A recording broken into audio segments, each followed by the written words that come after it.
2.5-3 महीने पहले ही इलेक्शन का रिजल्ट बिक चुका था और पेमेंट भी हो गई थी।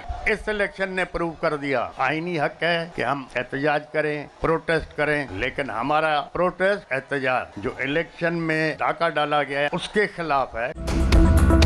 इलेक्शन का नतीजा 2.5-3 माह पहले ही बिक चुका था, पेमेंट भी हो गई थी। जीतने वाला सर पकड़कर बैठा है, हारने वाला सड़कों पर है।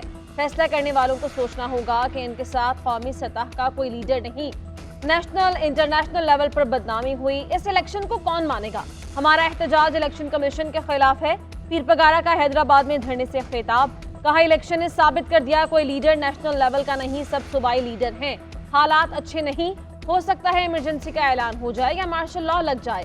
फौज से दूरी का सोच भी नहीं सकते। अब फौज के सिवा फेडरेशन को बचाने वाला कौन बचा है? मजीद कहा कि बानी पीटीआई चोर नहीं, तोशाखाना के मामले पर बानी पीटीआई से गलती हो गई।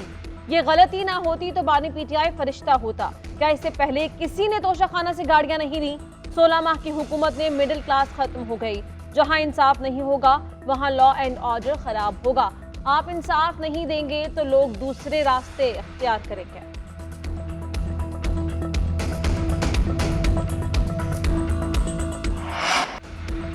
इंटरव्यू में तहरीके अदम एतमाद के हवाले से जनरल फैज हमीद का नाम गलती से ज़बान पर आ गया। मामले को ज्यादा बहस पर लाने की बजाय तारीख के हवाले किया जाए। अदम एतमाद के मामले पर हल पर बयान नहीं देना चाहता। मेरी तहरीके अदम एतमाद वाली गुफ्तगू को अब पीछे छोड़ देना चाहिए। मैंने अदम एतमाद की हिमायत नहीं की, तहरीक के जरिए हुकूमत बदलने का कहा। मौलाना फजलुर रहमान का कहना है 2018 में धांधली के जिम्मेदार जनरल बाजवा और फैज हमीद हैं। मुझे पाकिस्तान के किसी इदारे पर एतमाद नहीं। तहरीक इंसाफ के साथ मुज़ाकरात टूट भी सकते हैं। मौलाना फजलुर रहमान का नवाज शरीफ को ऑपोजिशन में बैठने का मशवरा। कहते हैं हमें इंतखाबात पर तहफ़्फ़ुज़ात है, मियाँ साहब से गुजारिश है हम मिलकर ऑपोजिशन करें। नवाज शरीफ से मुलाकात भी करना पड़ी तो करूंगा। साबिक़ वज़ीर आज़म मेरे दोस्त हैं, उनको अच्छा मशवरा दूंगा। 177 सीटों में से जो हमारी होनी चाहिए थी 92 सिर्फ हमें दी गई हैं और 85 सीट्स जो है वो फ्रॉडुलेंटली हमसे ली गई हैं। तहरीक इंसाफ को आम इंतखाबात में 177 सीटें जीतने का दावा फॉर्म 45 मीडिया के सामने रख दिए। रऊफ हसन का कहना है हमसे 85 नशिस्तें छीनी गई, 46 नशिस्तों का डेटा हमारे पास है, बाकी डेटा भी हम 24 घंटों में मुकम्मल कर लेंगे। ये इलेक्शन धांधली की वजह से हमेशा याद रखा जाएगा। पीटीआई उम्मीदवारों के खिलाफ इलेक्शन में फ्रॉड किया गया। सलमान अकरम राजा ने कहा हमें तारीखी वोट मिला, अगर जाली नताइज बनाने थे तो इलेक्शन करवाने का क्या फायदा। ये सिर्फ इंतखाबी फ्रॉड नहीं बल्कि जमहूरियत पर हमला है। पोलिंग स्टेशन में लेकर आरओ ऑफिस आने तक धांधली की मिसाल बनाई गई। फॉर्म 45 के मुताबिक जो नताइज आने थे उन्हें मुकम्मल तौर पर तब्दील किया गया। शानदाना गुलजार ने कहा कराची में हमें 12.5 लाख वोट मिले, इतने वोटों के बावजूद हमें कोई सीट नहीं दी।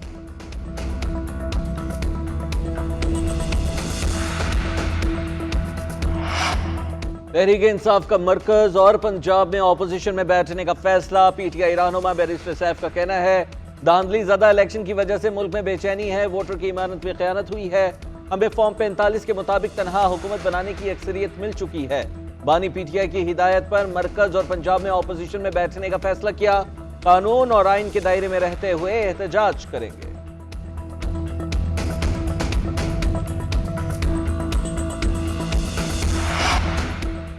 तहरीक इंसाफ के सियासी जमातों से राबतों में तेजी। असद कैसर की क़यादत में पीटीआई रहनुमाओं की लियाकत बलोच और दीगर से मुलाकात, मुल्क की सूरत हाल पर गौर। लियाकत बलोच ने कहा इंतखाबात के बाद मुल्क बहरान से दो चार हुआ, जमात इस्लामी आम इंतखाबात मुस्तरद करती है। इलेक्शन में धांधली हुई, चीफ इलेक्शन कमिश्नर इस्तीफा दे। जमहूरियत पर यकीन रखने वाले तमाम हलकों को इकट्ठा करना होगा। असद कैसर ने कहा बदकिस्मती से मुल्क सियासी अदम इस्तेहकाम की तरफ बढ़ रहा है। फैसले बंद कमरों में नहीं अवाम में होंगे। कल मुल्क भर में एहतजाज होगा। हम जो भी जिदोजहद करेंगे कानून के दायरे में रहकर करेंगे। पीर को इजलास बुलाकर अगले लाहे अमल का ऐलान करेंगे। उधर असद कैसर, बैरिस्टर सैफ, शौकत यूसुफजई की आफ्ताब शेरपाव से मुलाकात। सियासी सूरत हाल, आम इंतखाबात के बाद की सूरत हाल पर गौर।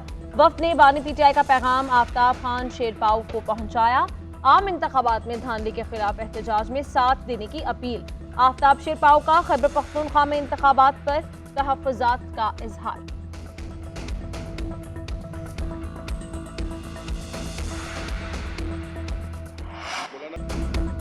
जनरल रिटायर्ड बाजवा ने मीटिंग में कहा था कि अदम एतमाद की तहरीक वापस लो, हमने सियासी मुशावरत के साथ अदम एतमाद का फैसला किया।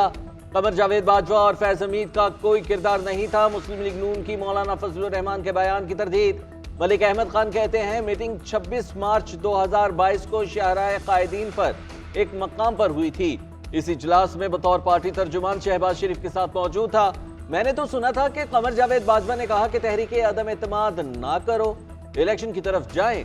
फजलुर रहमान ने उस वक्त कहा था कि तहरीक अदम एतमाद से क्यों मना कर रहे हैं, आप हमें तहरीक वापस लेने का कैसे कह सकते हैं। फजलुर रहमान की तकारीर से ही हमें सबूत मिले कि ये बैरूनी आलाकार हैं। उन्होंने बानी पीटीआई की हकीकत कई मरतबा बयान की। मरियम औरंगजेब ने कहा जो कहते थे हम गुलाम नहीं, वो बैरूनी मदद मांग रहे हैं। क्या हम चाहेंगे तो कोई दूसरा मुल्क मुदाखलत करे। अदादारर का कहना है कि तहरीक इंसाफ ने इलेक्शन को मुतनाज़ बनाकर जमहूरियत को डीरेल करने की कोशिश की। अगर धांधली होती तो क्या राना सनाउल्लाह और साद रफीक हारते। तहरीक अदम एतमाद का सबसे ज्यादा फायदा मौलाना फजलुर रहमान को हुआ। इनको वजारतें और खैबर पख्तूनख्वा में गवर्नरशिप मिली। फजलुर रहमान कह देते और अदम एतमाद में साथ ना देते, उस वक्त इन्हें ये सब याद क्यों नहीं आया।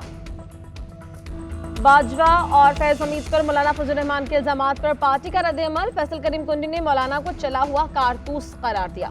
कहा कि मौलाना का मैंडेट खैबर पख्तूनख्वा में चोरी हुआ और चीख सिंध में रहे हैं।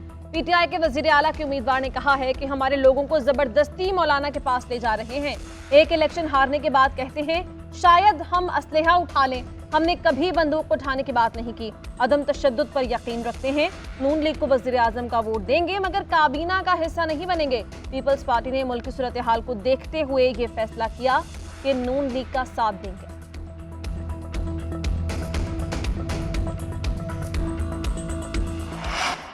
उन्होंने यही कहा था कि जी आप अदम एतमाद की तहरीक वापस लें और वो पीटीआई जो है ना असम्बलियां डिसॉल्व करके नए इलेक्शन का ऐलान करेगी, जिस पर हमने इत्तेफाक नहीं किया। जनरल बाजवा ने तहरीक अदम एतमाद के हवाले से कोई हिदायत नहीं दी। हमें कहा गया कि तहरीक अदम एतमाद की बजाय इलेक्शन की तरफ जाएं। तहरीक अदम एतमाद का फैसला पीडीएम की तमाम जमातों ने मुश्तरका इजलास में किया।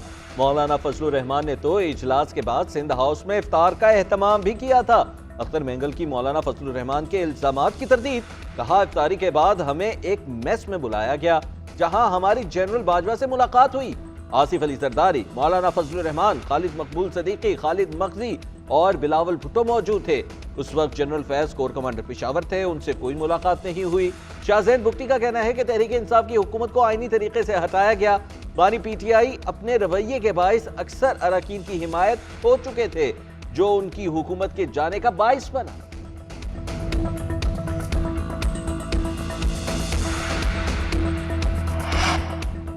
जनरल बाजवा ने तहरीक अदम एतमाद वापस लेने और बीच का रास्ता निकालने का कहा। मौलाना फजलुर रहमान ने जो बात की मामला इससे मुख्तलिफ था। एमकेएम के रहनुमा खालिद मकबूल सदीकी का कहना है कि खतरे को दावत दी जा रही है।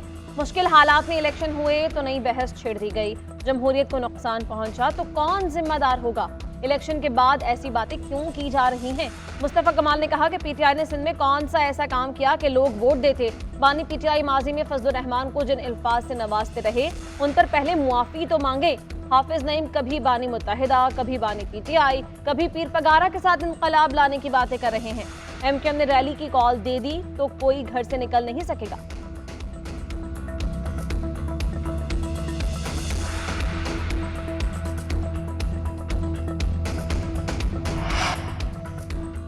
मुस्लिम लीग नून की पंजाब में सीटों में इजाफा। मजीद 6 नौ मुंतखब अरकान का पार्टी में शमूलियत का ऐलान। रशीद अकबर नूआनी, अहमद नवाज नूआनी, आमिर इनायत शाहानी, राना अब्दुल मनान, अकबर हयात हिराज, असगर हयात हिराज की मरियम नवाज से मुलाकात। नवाज शरीफ की क़यादत पर इत्तेमाद का इज़हार।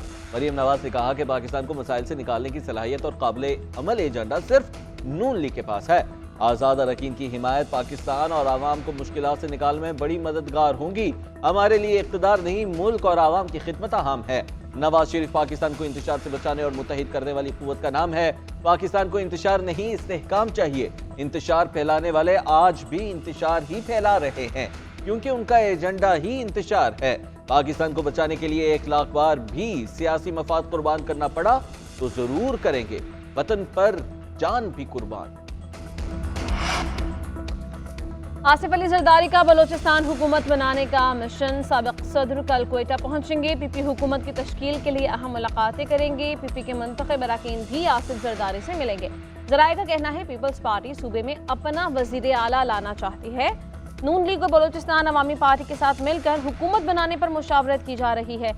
कई आज़ाद अरकान भी पीपल्स पार्टी से राबते में है।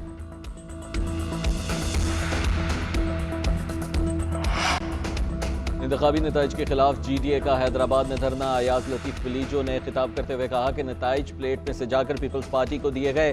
पीपल्स पार्टी ने सिंध को कुर्बानी का बकरा समझ रखा है।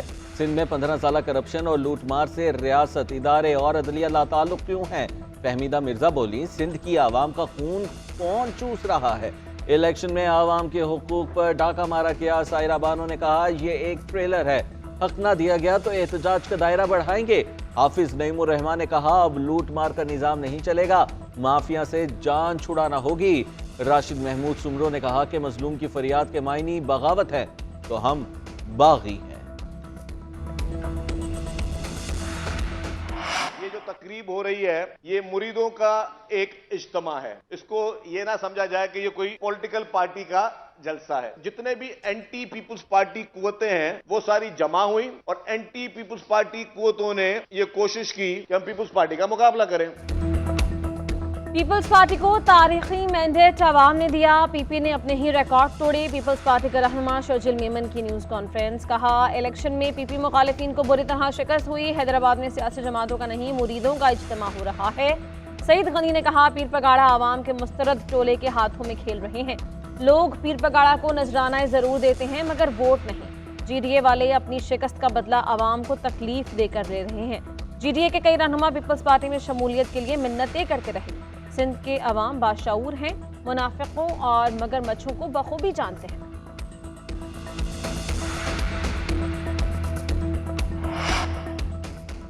वज़ीर आला खैबर पख्तूनख्वा के लिए नामजद अली अमीन गंडापुर के पेशावर में डेरे। तंजीमी काबीना का इजलास, सियासी सूरत हाल पर तबादला ख्याल। अली अमीन की 9 मुंतखब अरकान असम्बली से मुलाकातें भी जारी। सूबे में इत्तेहाद से मुतल्लिक तंजीमों से राय तलब। अली अमीन गंडापुर तमाम तजावीज़ पर मबनी रिपोर्ट मरकजी क़यादत को भिजवाएंगे।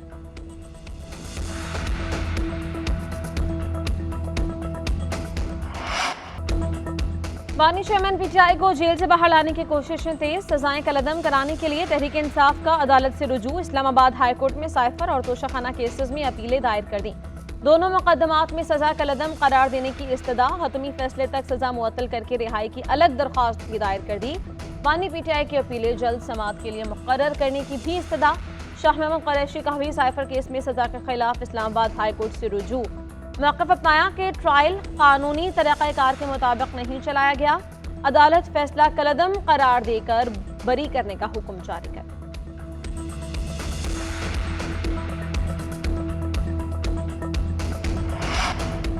तहरीक इंसाफ के वज़ीर आज़म के उम्मीदवार उमर अयूब की तमाम केसेस में हिफाजती जमानत मंजूर। पेशावर हाई कोर्ट का 1 लाख रुपए के मुजल्के जमा कराने और 1 माह में मुतल्लिका अदालतों में पेश होने का हुक्म। उमर अयूब के खिलाफ 23 मुकदमात दर्ज हैं। दरखास्त गुजार वज़ीर आज़म का उम्मीदवार है, रिलीफ दिया जाए। वकील बाबर अवान के दलाइल, मुलजिम को कितने दिन की मोहलत दी जाए? चीफ जस्टिस का इस्तफसार। AAG दानियाल ने कहा कि अदालत को जो मुनासिब लगे वही टाइम दे दे।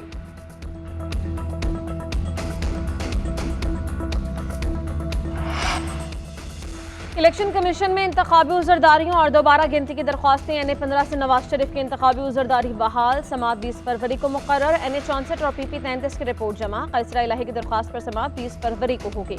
इलेक्शन कमीशन की आइंदा समाअत पर दलाइल देने की हिदायत। NA 235 के RO को नोटिस। समाअत 21 फरवरी तक मुलतवी। इस्लामाबाद हाई कोर्ट में PK 40 में दोबारा गिनती रोकने की दरख्वास्त पर फैसला महफूज कर लिया गया। NA 46, 47 और 48 इंतखाबी उज़रदारी की दरख्वास्तें निपटा दी गईं। इस्लामाबाद हाई कोर्ट ने इलेक्शन कमीशन को मामला देखने की हिदायत कर दी।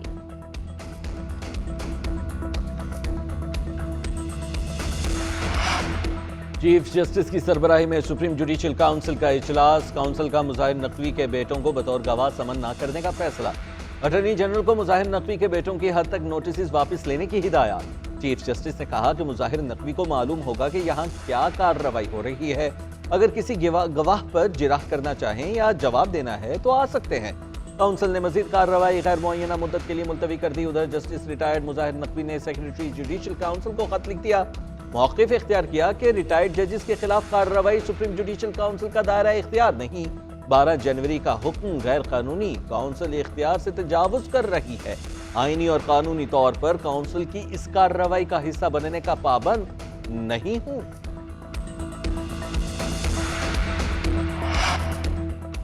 रिजवाना तशद्दुद केस में बड़ी पेशरफ्त, सिविल जज आसिम हफीज की अहलिया सौम्या आसिम पर फर्द जुर्म आयद कर दी गई। सेशन कोर्ट ने ट्रायल का बाकायदा आगाज कर दिया। मुलजिमा का सेहत जुर्म से इनकार, अदालत ने आइंदा समाअत पर गवाहों को बयान रिकॉर्ड करवाने के लिए तलब कर लिया। समाअत 20 मार्च तक मुलतवी है।